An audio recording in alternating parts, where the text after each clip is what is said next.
சரி.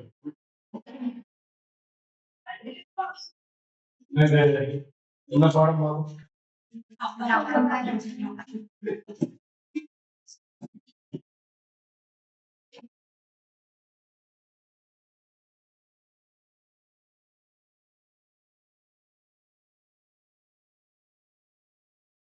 கம்பராமாயணம்.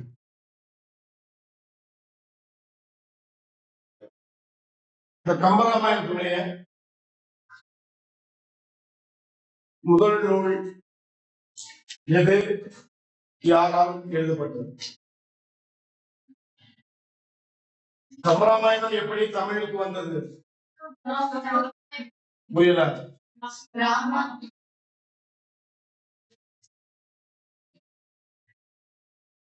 கம்பராமாயணம் எப்படி தமிழுக்கு வந்தது?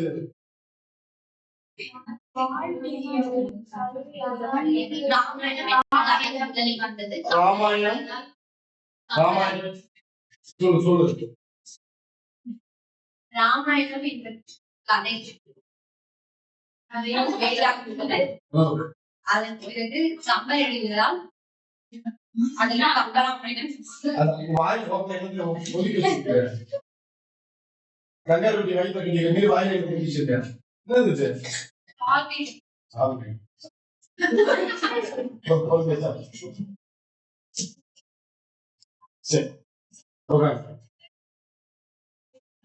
அப்ப என்ன அப்படின்னா, வடமொழியில் வால்மீகி எழுதிய ராமாயணத்தை சரியா எம்மொழியில வடமொழியில்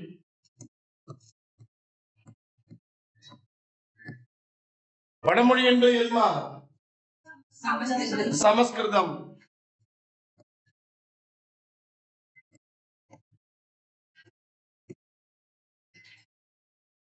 சமஸ்கிருதம் சரியா? மொழியில ராமனுடைய வரலாற்றை வால்மீகி பாடியிருப்பான். எப்படி இது ராமனின் வரலாறு அப்படின்னா, வால்மீகி அவர்களால்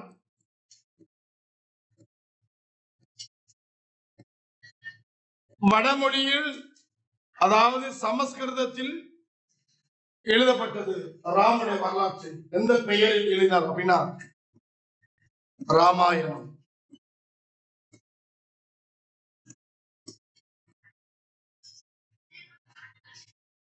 சரியா? இந்த ராமாயணத்தை எப்படி பிரிப்பாங்க அப்படின்னா, ராம கூட்டல் அயனம். அயனம் அப்படின்னா என்ன? வரலாறு. ராம என்பது ராமன். ராமனுடைய வரலாற்றை உரைப்பதுதான் ராமாயணம். இதை தந்தவர் யார் அப்படின்னா வால்மீகி. எம் மொழியில் அப்படின்னா வடமொழி. அவர் வடமொழியில் வால்மீகி முனிவரால் எழுதப்பட்ட ராமாயணத்தை கம்பர் தழுவி தமிழில் எழுதியிருப்பார். சரியா? கம்பர் தழுவி தமிழில் எழுதியிருப்பார்.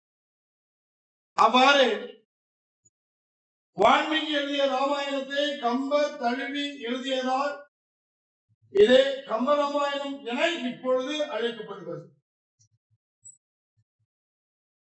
அப்ப கம்பர் தான் எழுதிய நூலுக்கு என்ன பெயரே இட்டார்? ராம அவதாரம் என்று பெயரிட்டார். சரியா? ராம அவதாரம். ராம அவதாரம். சரியா? இந்த ராம அவதாரம் எத்தனை காண்டங்களையும் எத்தனை படலங்களையும் எத்தனை செய்யுளையும் உடையது அப்படிங்கிறத செய்தி நேற்றே பார்த்தோம். சரியா? எத்தனை காண்டங்களை உடையது? 6 காண்டம். இதுல 7வது காண்டம் ஒன்று உண்டு. 7வது காண்டம் அப்படின்னு இருக்கு. சரியா? அதை பாடிய பெரும்புலவர் யார்? கம்பராமாயணம் 6 காண்டங்களை தான் உடையது. ஆனால் 7வது காண்டமும் கம்பராமாயணத்துடைய தொடர்ச்சி தான். ஆனால் என்ன ஒரு சிறப்புனா, அந்த 7வது காண்டம் கம்பரால் பாடப்படவில்லை. அது பாடியது யாரு? பாடியது யாருமா? ஒட்டக்கூத்தர். ஒட்டக்கூத்தர் பாடியிருப்பார். அந்த 7வது காண்டத்துடைய பெயர் என்ன? உத்திர காண்டம்.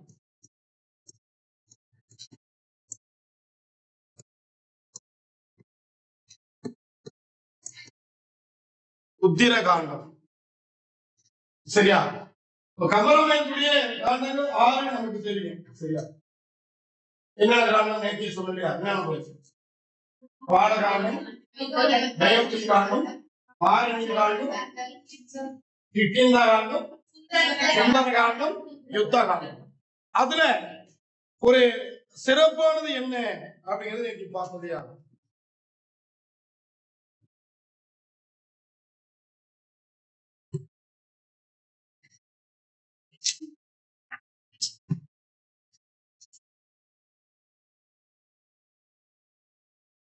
சரியா? அப்ப கம்பர் எழுதிய 6 காண்டங்கள்ல சிறப்பான காண்டம் எது அப்படின்னு பார்த்தா 5வது காண்டமாய் விளங்கக்கூடிய சுந்தர காண்டம்.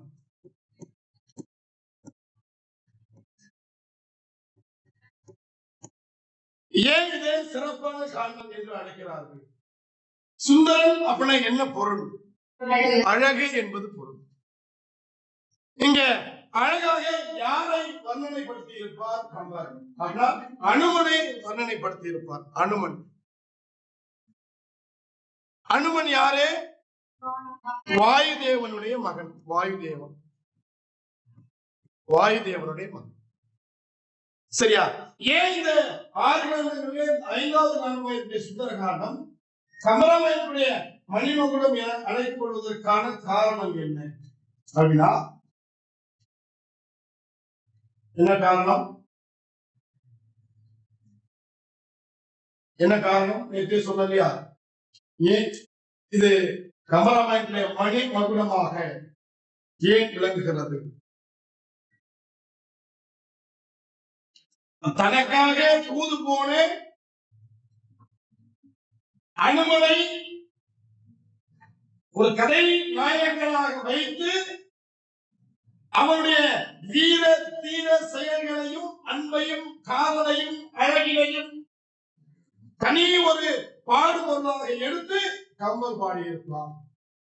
அங்கு கணக்கிலடங்கா வர்ணனைகள் இடம்பெறுகின்றன. ஆகையால்தான் அதனை கம்பராமாயணத்துடைய மணிமகுடம் என்று அழைக்கிறது.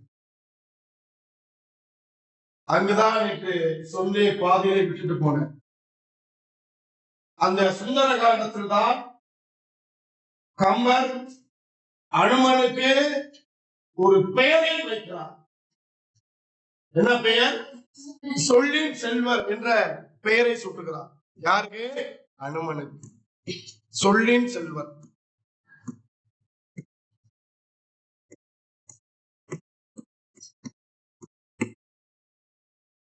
ஏன் சொல்லின் செல்வர் என்ற பெயரை அனுமனுக்கு கம்பர் சூட்டுகிறார் அப்படின்னா, ஒரு சொல்லை எப்படி கையாளுத வேண்டும்? ஒரு முதுமொழி ஒன்று சொல்வார், சில சொல் கொள்ளும் சில சொல் வெல்லும் அப்படின்னு சொல்லுவாங்க. சில சொல் கொள்ளும்.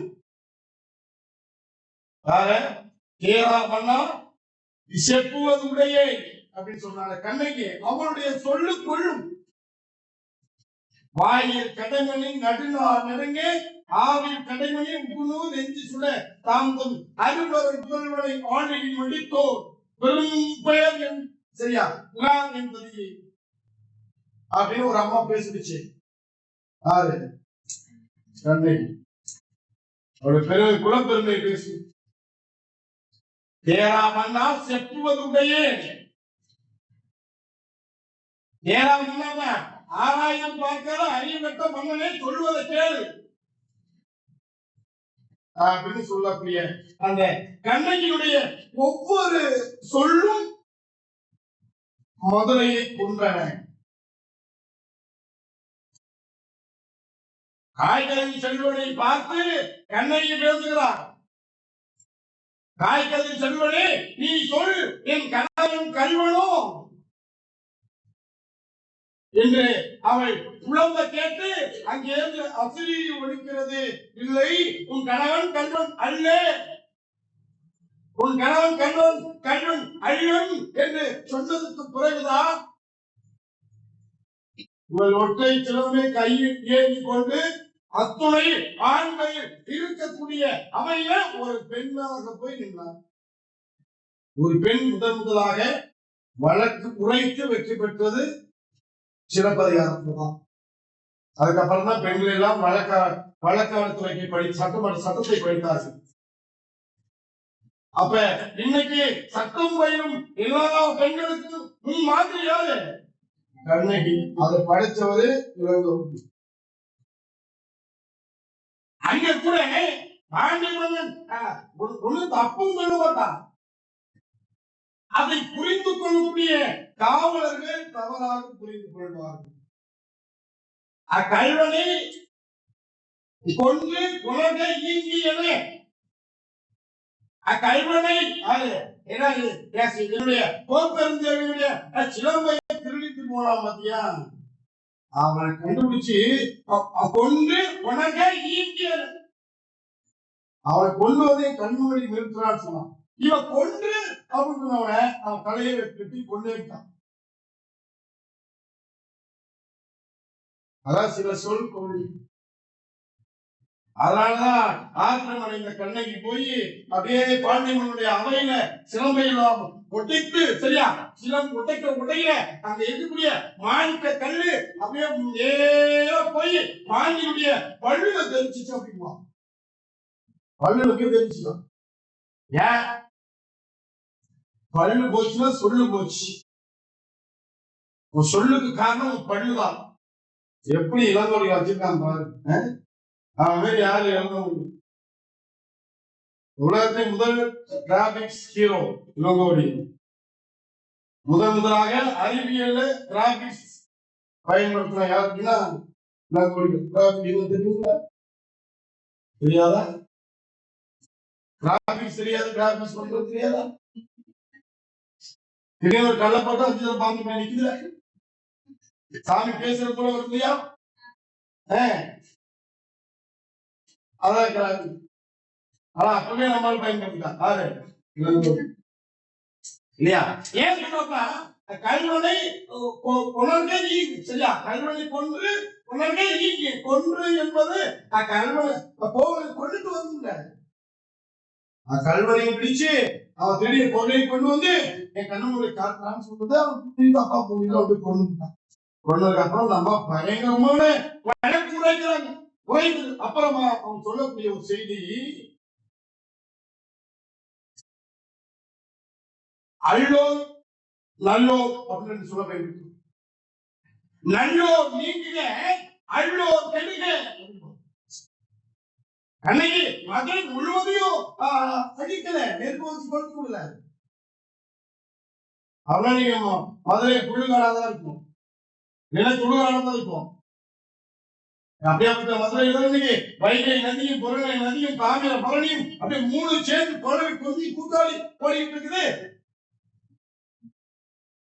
அந்த பயில கண்ணகி மதுரை அழிச்சாங்களாம். அதெல்லாம் கிடையாது. அழிச்சுதான் ஓடி இருக்குமா? வைகை நதி பாஞ்சு இருக்குமா? தாமிர பரணி ஓடி இருக்குமா? பொருள் நதி எல்லாம் கூடாது போடுமா?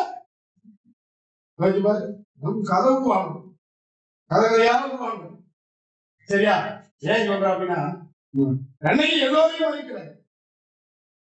மதுரையை தீப்பற்றி எறிந்தது உண்மைதான். ஆனா எல்லாரையும் தீப்பற்றி எறிய அவன் சொன்னது ஏன் அப்படின்னா, உன்னுடைய காய்கறி அந்த சூரியன் சொல்லிட்டு வந்தான், அப்பா நீதான் சொல்லிட்டு. அப்போ கூட என் புருஷன் மேல ஒரு நம்பிக்கை கிடையாது. அமராம எனக்கு வந்து சிலப்பதிகாரம் நடத்திட்டீங்கன்னா நாயகம் பெரியாங்க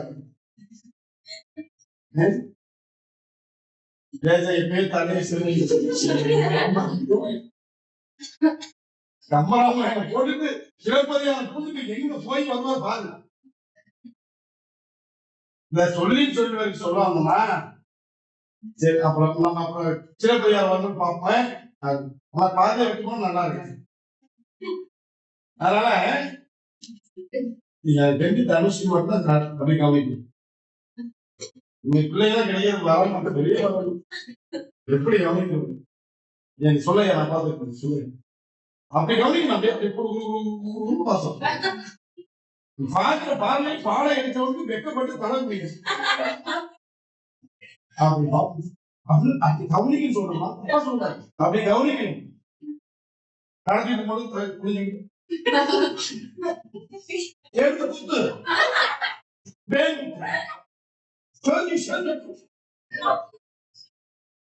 அப்படிலாம் எப்படி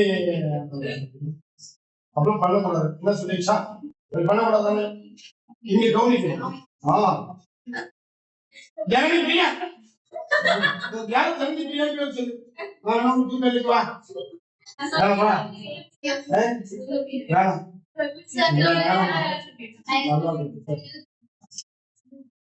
சரியா நான் நாளைக்கு சாணின்னு சொல்லுவேன் இல்லையா? நல்லா இருக்கு. ஞானி உனக்கு சொல்ல சிவா சந்தோஷம். சரியா? ஆகையால அப்படி கவனிக்கணும். அப்படியே கண் சிம்டாம அப்படி பார்க்கணும். நடத்துக்கு அதாம உற்று நோக்குதல். உற்று நோக்கம் மூக்கிட்டு வந்து பார்த்து போக முடியாது. எவ்வளவு வந்தாலும் அப்படியே பாடு போய் ஏறணும். என்ன பூஜா பூஜா நல்லா கவனிக்கணும்.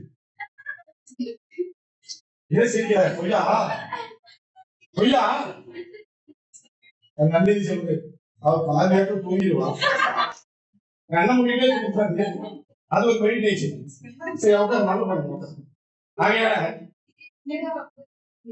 சரி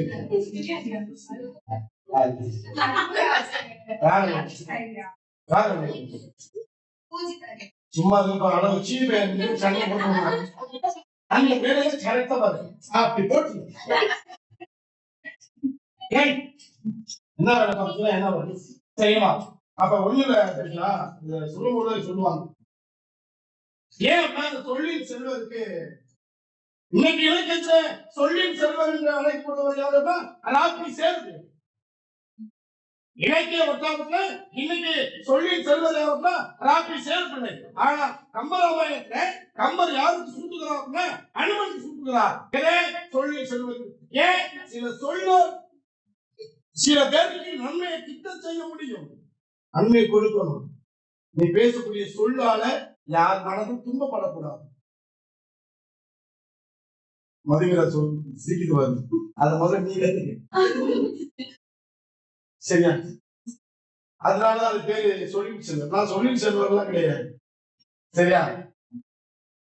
அப்ப அந்த சிலப்பதிகாரத்தை வருமா அந்த அம்மாவுக்கு அப்ப கூட தெரியாது. யாருக்கு? சீலையா கண்ணகி. பேரு கண்ணகிக்கு என்ன பொருள் தெரியுமா? கண்ணகி அப்படின்னு என்ன பொருள்? கண்ணால் நகைப்பவள், கண்களால் பேசுபவள். அவன் பேசவே மாட்டாள். கோவன் அங்கிருந்து வந்து நான் மாலை வீட்டுக்கு போறேன் அவனுக்கு அவன் கண்ணாடி பேசுவான். வாயை தருவான். வாயில்லாத பூச்சி. அதான் கண்ணகி பேரு சொல்லுவான். கண்ணாலே பேசுவான். அதனால கண்ணாடி வச்சுட்டான் இல்லையா? கண் ஏன்னா இந்த கண் அழகு அப்படின்னா யாருக்கு அப்படின்னா பெண்களுக்கு தான் கண்ணுக்காங்க. ஆண்களுக்கு வந்து கண் அழகாக கிடையாது இல்லையா? ஏன்னா இந்த கண் கண்ணால் அழகு பெறக்கூடிய ஒரு உயிர் எது அப்படின்னா பெண்ணில மட்டும்தான். அது பெண்ணா இருக்கட்டும், இல்ல பெண் சேத்துமானா இருக்கட்டும், இல்ல பெண் ஏதோ இருக்கட்டும். நந்தில கேள்வி சேத்துமானா கோயில சேர்ப்பா இருக்கா? இருக்கா இல்லையா? சரி உனக்கு சேர்ப்பா பிடிக்குமா பிடிக்காது? பிடிக்குமா? உனக்கு பிடிக்குமா? பிடிக்கலாமா? சேர்ப்பான என்ன பண்ணிய எவ்வளவு பன்றி அழகா சொல்ல பன்றி அப்படி அந்த ஓ சரியா மான் சொன்னோன்னா அதனால சரிமா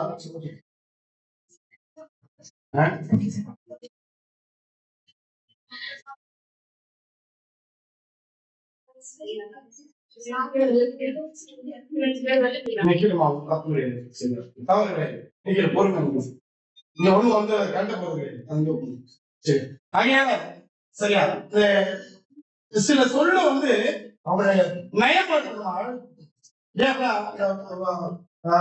கண் என்பது அந்த பெண்ணுக்கு மட்டுமே அழகு சேர்க்கும். ஏன் ஆணுக்கு கண் வைக்க அவசியம் கிடையாது. ஏன் அவன் முகமே கொடூரமா இருக்கு. தெய்வங்களும் பாரு ஐயனாரு காத்தவராய கண் வைக்க வேணாம். உருவத்தை வச்சாலே போதும் பயங்கர கொடூரமா இருக்கும், வீரமா இருக்கும். ஆனா பெண்ணுடைய சிலை எப்படி வேணாலும் வடிச்சு கிடைச்சா அந்த கண் வைக்கிறீங்கன்னா அந்த அழகே இருக்காது இல்லையா? அப்ப பெண் என்கிற ஒரு இனத்துக்கு அழகு சேர்ப்பது கண். ஆகையால் அவனுக்கு இளங்கோவர்கள் கண்ணகி இருக்கும். கண்ணால் கற்போம் வாயை தந்து பேச மாட்டோம். பெண்களும் வாயை திறக்க மாட்டோம். இப்ப எல்லாம் தெரிஞ்சுட்டா மூடவே மாட்டாங்க.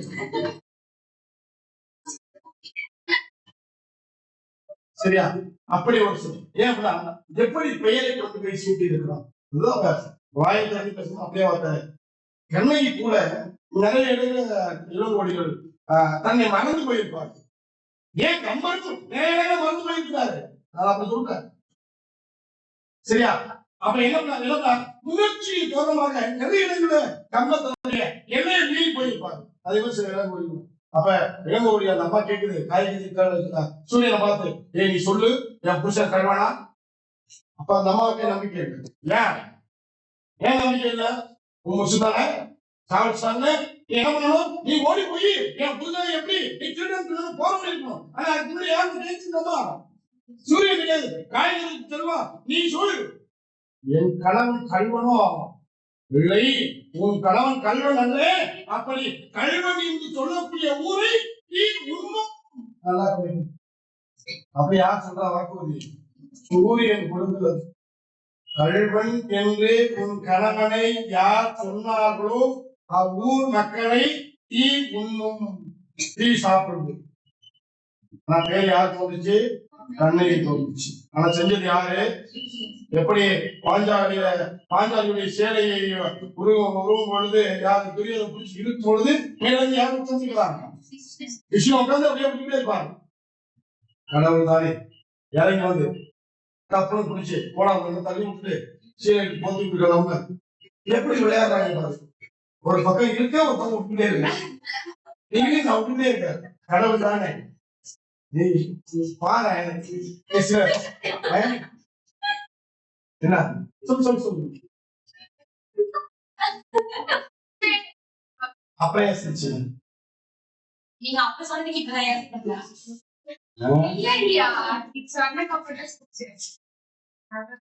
இப்ப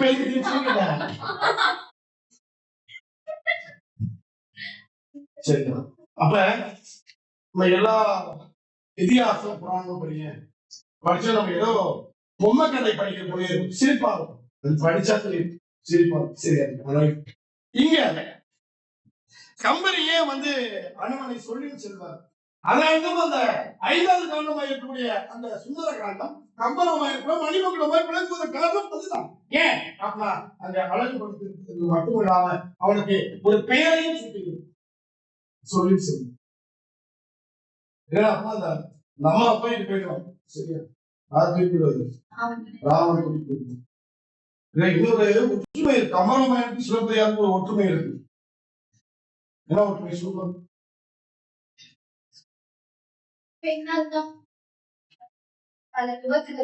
இல்ல ரெண்டுமே பெண்ணால் தான்.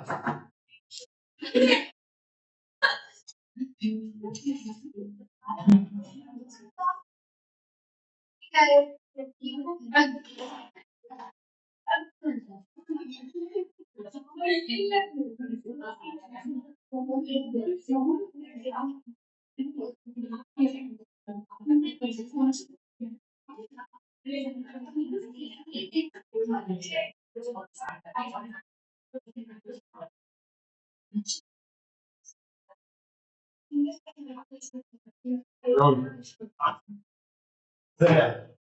ஆனா என்ன சொல்ல ரெண்டுமே ஒற்றுமை இருக்கு. மண்ணால் அழிந்தது மகாபாரதம், பெண்ணால் அழிந்தது கம்பராமாயணம். நமக்கு தெரியும் ரெண்டுமே ஒற்றுமை. சரியா? இந்த மண்ண ஆசையால கட்டிச்சு, இது பெண்ண ஆசையால போச்சு. இங்க ரெண்டுமே நான் ஒற்றுமை சொல்ல என்னன்னா, ரெண்டுமே தீய முடியும். கண்ணகியும் வாழ்க்கை தீதான் காண்பிக்கும். அதே போல சீதை பத்தினி என்பதை அதே தீதான் காண்பிக்கும். ஏன் அப்படின்னா தீ என்பது எல்லா பொருளையும் கலப்படம் இருக்கு. ஐம்பூதங்கள் சொல்றோம் இல்லையா, ஐம்பூதங்கள் எல்லா நிலைகளிலும் கலப்படம் உண்டு. கலப்படமே இல்லாத ஒரு பூதம் உண்டு அப்படின்னா அது நெருப்பு மட்டும்தான். ஆகையால்தான் கண்ணகியை பத்தினியாக காண்பிக்கும் பொழுதும் நெருப்பு வந்தது, சீதையை பத்தினியாக காண்பிக்கும் பொழுதும் நெருப்பு வந்தது. இவன் நெருப்புல இறங்கி போய் தான் பத்தினியை காமிச்சா, அவன் நெருப்பை உண்டாக்கி நான் பத்தினியை காமிச்சான். ஆக மொத்தம் ரெண்டுக்குமே சாட்சி நெருப்பு. ஆகையால்தான் எதற்கெடுத்தாலும் கடவுளை வணங்கும் பொழுது முதலில் நம்ம நெருப்பை கும்பிடுவோம். நெருப்பை கும்பிடுவோம். வீட்டை கலைவர் பண்ணும்போது அக்னியை வச்சுல எதுக்கு? அக்னி வச்சிருக்கோம் இல்லையா, எதுக்கு அப்படின்னா நெருப்பின் சாட்சியாக இது என்னுடைய இடம் அப்படின்னு காண்பிக்கும். ஏன் எல்லாத்துக்குமே நெருப்பை அடிப்படையாக வச்சிருக்கோம்? ஒரு பூமி பூஜை போட போறோம் அப்படின்னா அங்க எது முக்கியமா இருக்கா? நெருப்பு. நெருப்பு இல்லாம எதுவுமே சாம்பிராணி காமிக்கலாம் நெருப்பு வேணும். சரியா? சூட பொருத்தம் நெருப்பு வேணும். எல்லாமே அக்னியை சாட்சியாக உடையதுதான் இல்லையா? ஏன் சொல்றோம்னா இந்த ரெண்டுக்குள்ள ஒற்றுமை சொல்றாங்க. சரி, இங்க சொல்லிச்சு இங்க ஏன் அனுமனத்தை சொல்லி சொல்வார் அப்படின்னு கம்ப பெயர் வைக்கிறார் அப்படின்னா, சொல்லால அனுமனை அப்படியே ராமனை அனுமன் அப்படியே அனுபவமா ரசிப்பாரு. சீதை கூட அப்படி ரசிச்சிருக்க மாட்டான். ராமன் சீதை கூட அப்படி ரசித்திருக்க மாட்டாள். ஏன்? அவன் கூட பிறந்த லட்சுமணன் கூட ராமன் மீது அப்படி ஒரு அன்பினையோ காதலையோ பற்றினையோ பரிவினையோ வைத்திருக்க மாட்டான். அப்படியாப்பட்ட அன்பினை, காதலினை, பரிவினை, பாசத்தினை யார் வச்சா? அனுமன் வைத்திருந்தான். ஆகையால்தான் தன்னுடைய சொல்லு கூட ராமனை கொல்லக்கூடாது அப்படின்னு, தன்னுடைய சொல்லு கூட ராமனை கொல்லக்கூடாது அப்படின்னு நினைத்து அப்படி தூது போறா. தூது போய் என்ன பண்றா? சீதையை பார்த்துட்டா. சீதை அப்படியே கண்டியும் கம்பளையுமாக அசோகத்தை உட்கார் போட்டு உட்கார்ந்து அவ தூக்கு போட போனா.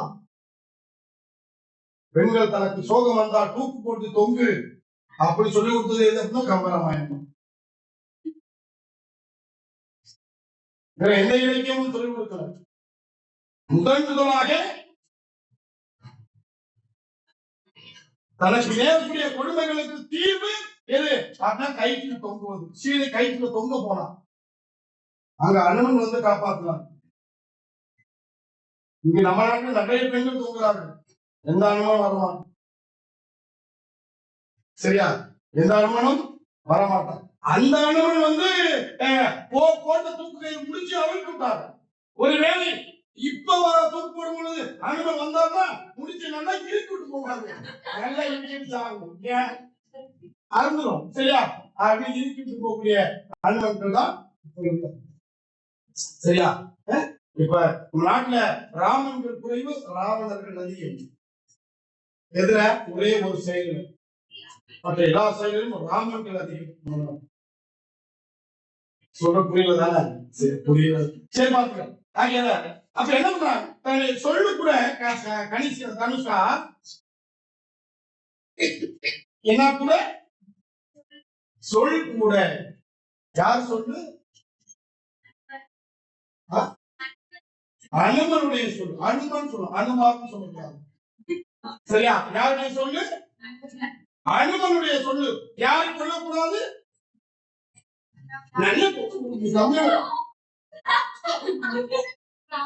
ராமனை சரியா இன்புறுத்தக்கூடாது அப்படின்னு நினைச்சு சொல்ல கையாளு போனா போய் பார்த்துட்டு இலங்கையில அசோகவனத்துல சீதையை பார்த்துட்டா.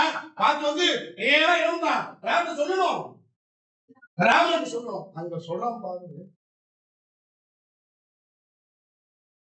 நான் அந்த என்ன சொல்றேன், இங்கே பார்த்து வந்து ராமா சீதை சீதை சொல்லுடா, சீதை என்ன இருக்கிறான் இருக்கிறான்னு சொல்ல வேண்டியது. ஏன்னா சீதைன்னு சொல்லி அப்ப சீதை சீதை சொல்லும்போது அவன் என்ன நினைப்பான், அப்படியே மனசு படம் இல்லையா, இருக்கிறாளோ இல்லையோ, இல்ல ராமனோடு போயிட்டாலோ அப்படின்னு தோணுது.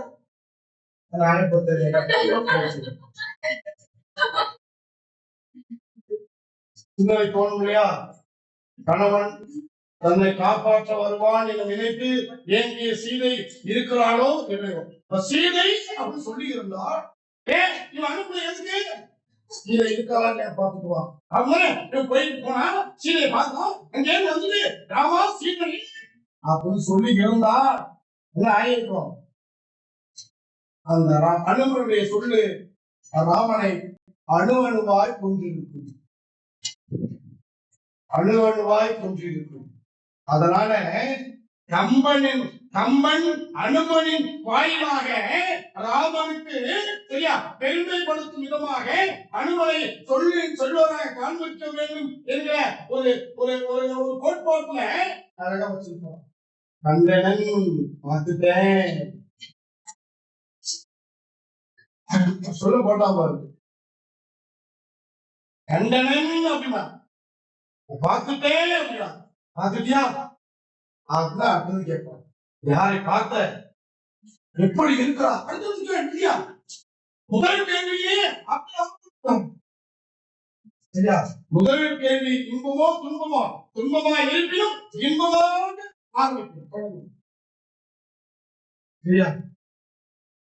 மருத்துவமனையில ஒரு சேர்த்து இருக்கோம், மருத்துவமனை சேர்த்து நல்லா இருக்காரனை பார்த்துப்பாங்க அப்படின்னா துன்பமான செய்திதான் முடிய போது அது என்ன சொல்லலாம், பரவாயில்ல காப்பாத்து அப்படின்னு சொல்லணும், காப்பாத்திடலாம் அப்படின்னு சொல்லிட்டு அதுக்கப்புறம் தான் கொஞ்சம் கஷ்டம் அப்படின்னு இங்கே கஷ்டம் டாக்டர் கை வந்துச்சுட்டாரு சரியா, அவன் சொல்லி சொல்லல கேட்கிறவனுக்கு அப்படியே நெஞ்சு வெட்டுச்சு சதம் அந்த பாரு அடியா அவன் சொல்றாரு, கண்ணனன் கற்பினுக்கு அந்த சொல்ல அப்படியே அடைக்கிறான் பாரு, அப்படியே அழகுபடுத்துறான், கண்ணனன் கற்பினுக்கு அணியை கண்களா, நான் பார்த்துட்டேன் யார சீதை இப்ப இருக்கிறார், அவன் கேட்கவே இல்லை, ராமன் கேட்கறதுக்கு முன்னாடியே விடையை சொல்லிட்டு இருக்கிறான், கண்ணனன் பார்த்துட்டேன் கற்பினுக்கு அணிகளாம் சரியா, கற்பினுக்கு அணிகளால் விளங்கக்கூடிய சீதை பாட்டியை நான் பார்த்துட்டேன், கண்ணனன் கற்பினுக்கு அணியை கண்களா, தென்னிலை அலைகடல் இனி சுழத்தி ஐயவும் பண்பும் துயர்முல அண்ணவன் பண்ணுவான், நான் பார்த்துக்கையா பயம் இல்லாம பார்த்துட்டேன், சீதை எப்படி இருக்கிறா, கற்போடு இருக்கிறார், இந்த கற்போடு இருக்கிறான்னு சொல்லாம கற்பினுக்கு அணிகலமா இருக்கிறார், இந்த உலகத்திற்கு எல்லா பெண்களுக்கும் ஒரு கற்பின் இலக்கணமாய் அவள் இருக்கிறார், கற்போடு இருக்கிறார் என்பது வேறு, கற்பிற்கே இலக்கணமாய் இருக்கும். அதனால இதுவரை நீ கொண்டு வந்த துயரம் இருக்கு பத்தியா, அந்த துயரத்தை அடிச்சு துரத்துறான், அண்டர் நாயகை இனி துரத்தி ஐயமும் பண்புள்ள துயரும் என்று அணிவன் படம் சொல்றோம், ஐயமா வச்சுக்காது. அப்ப இந்த கண்டனன் சொல்ல சொன்னான் பத்தியா, அதனால அங்கு ராமன் அனுமனை சொல்லி செல்வன் அப்படின்னு அவனை சொல்லி செல்வன் என்றால் என்னுடைய மனம் என்ன என்பதை அறிந்து அதற்கு ஏற்ப சொல்லை பயன்படுத்திய நீ சொல்லின் செல்வராக ராமன் படைக்கிறார்கள், ராமனின் வாயிலாக அனுமனை ஒரு வானரத்தினை சொல்லின் செல்வன், சொல்லுக்கு நீ ஒரு இலக்கணம், சொல்லுக்கு நீ ஒரு இலக்கணம் அப்படின்னு அப்படியே வகுத்து வைக்கிறார். எப்படி கம்பராமாயணத்துல நட்புக்கு இலக்கணமாய் சரியா, நட்புக்கு இலக்கணமா யார் வருவா, கம்பராமாயணத்துல நட்புக்கு இலக்கணமா யார் வருவாங்க, நட்புக்கு இலக்கணம் யாருங்க கம்பராமாயணத்துல அது அண்ணன் பேர் ராமன் தம்பி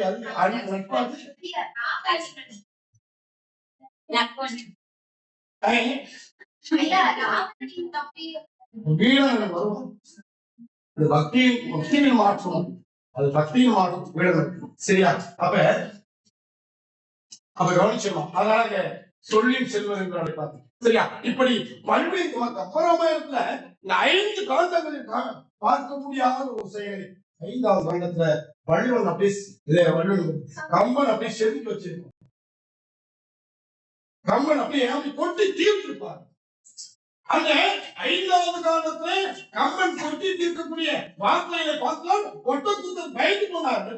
என்னால படைக்க முடியாது, நீயே எழுது, நீ என்ன சொல்லலையோ அதை எல்லாம் நான் சொல்லுகிறேன் அப்படின்னு கம்பனால் சொல்லாது விட்ட செய்திகளை தொகுத்து ஒட்டக்கூத்தர் உத்தரகாண்டம் என்ற ஒன்றை, அது யாருடைய வரலாற்றை உடைப்பது? ராமனின் பிள்ளைகளாகிய லவன் கிருஷ்ணனுடைய வாழ்க்கை வரலாற்று. அப்படி ஒரு சொல்லாடலை பயன்படுத்த. சரியா? அப்படியாப்பட்ட கம்பன் எங்கு பிறந்தான்? அந்த கம்பன் எங்கு பிறந்தான் அப்படின்னு பார்த்தா, கம்பர் எங்கு பிறந்தான்? கம்பர் கூறியது, கம்பர் ஊர் எங்கு பிறந்தார் அப்படின்னா மயிலாடுதுறை மாவட்டம். மயிலாடுதுறை இன்னைக்கு அத மாவட்டமா பிரித்திருக்காங்க, அதனாலதான் அந்த மாவட்டம் என்று சொல்லுகிறேன். சரியா?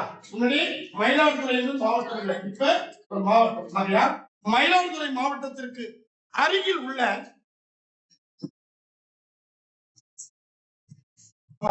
உள்ள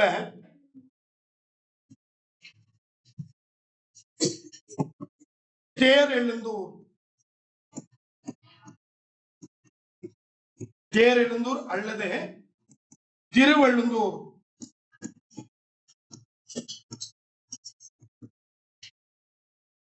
தேரெழுந்தூர் அல்லது திருவள்ளுந்தூர் என்று அழைக்கப்படக்கூடிய ஊரில் பிறந்தார். இவருடைய மரபு என்ன அப்படின்னு பார்த்தா, மரபு உவச்சர் மரபு. உவச்சர் மரபு உவச்சர் மரபு சொல்றாங்க. உடைய மரபு உவச்சர் மரபு. இவருடைய சமயம் சமண சமயம். உவச்சர் மரபு அப்படின்னா என்ன அப்படின்னா, காளி தேவியை வணங்கக்கூடிய காளி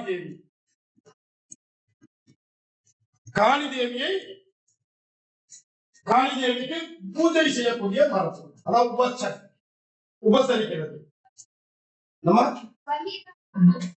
காளினாவே பலி கொடுக்கிறதா அப்படின்னு நம்ம உருவகிச்சுட்டு இருக்கோம். கிடையாது. காளி தேவினா பலி கொடுக்கும். யார் சொன்னது? பலி கொடுக்கும் எதை? நம்மளுடைய தீய எண்ணங்களை எல்லாம் கொண்டு போய் பலி கொடுக்கணும். அதான் காளி தேவி. நீ போய் ஆட்டி மாட்டி வெட்டி நீச்சு கொண்டு வந்துட்டு கேட்டா காளி தேவிக்கு பலி கொடுக்கலாம். சரியா? ஆகையா உடைய மரபு உபச்சர் மரபு. சமயம் சமண சமயம்.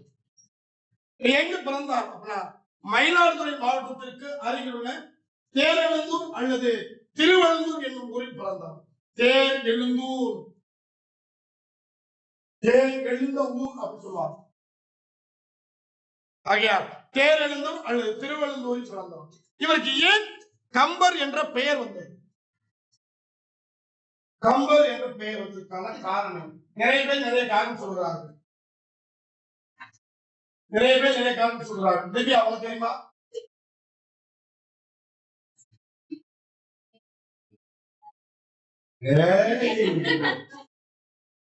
பறக்கும் போதே கம்பராமாயணம் தெரிவித்தார். ஏமா தெளிவா இருக்கிறியா? உனக்கு திவ்யா பேர் இருந்துச்சு.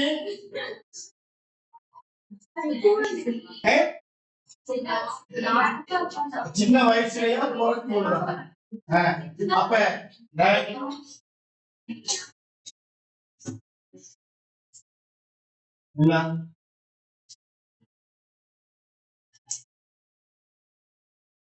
உனக்கு எப்ப பேர் வச்சாங்க? சிறு குழந்தை அப்ப கம்பர் கிட்ட போய் வச்சிருப்பாங்க. அப்ப எப்படி கம்பராமாயணம் எழுதியதாவது அவருக்கு கம்பர்னு பேர் வச்சுக்கிறேன். சரி, ஒரு அப்படின்னா கம்பருக்கு முன்னாடி இந்த பேர் என்ன? பம்பரா.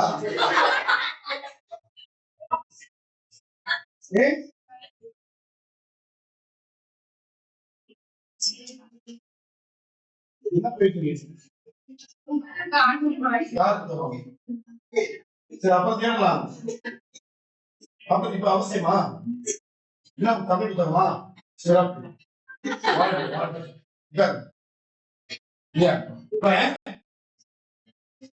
ஏன் கம்பர் என்ற பெயர் வைத்தார்கள்? நிறைய இதே இப்ப நான் சொல்ல போது கூட உண்மையான காரணம் கிடையாது, கட்டுக்கதைகள் தான். இருந்தாலும் என்ன இப்படி ஒரு இருக்கலாமோ அப்படின்னு நினைக்கிறேன். ஏன் அப்படின்னா அந்த கம்பம் அப்படின்னு சொல்லுவாங்க இல்லையா, கம்பம் மரம் சொல்லுவாங்க. அந்த கம்பத்திற்கு அருகில் இருந்து இந்த குழந்தையை எடுக்கப்பட்டமையால் இவருக்கு கம்பர் என்ற பெயர். காளிதேவியை வணங்கக்கூடிய குடும்பத்தில் பிறந்ததால் இவருக்கு கால என்ற பெயரை வச்சு கம்பர் என்ற பெயர்.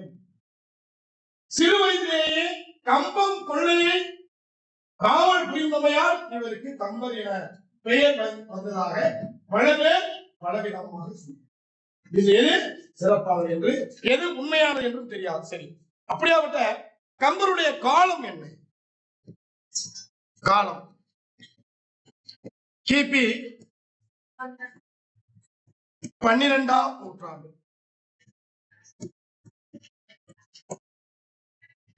கம்பருடைய காலம் கிபி 12ஆம் நூற்றாண்டை சேர்ந்தவர். இந்த 12ஆம் நூற்றாண்டில் பிறந்த கம்பரை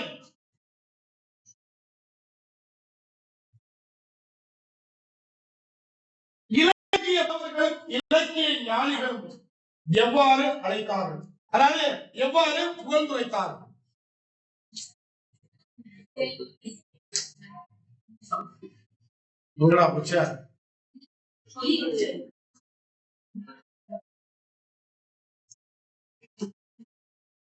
அடிக்கணுமா?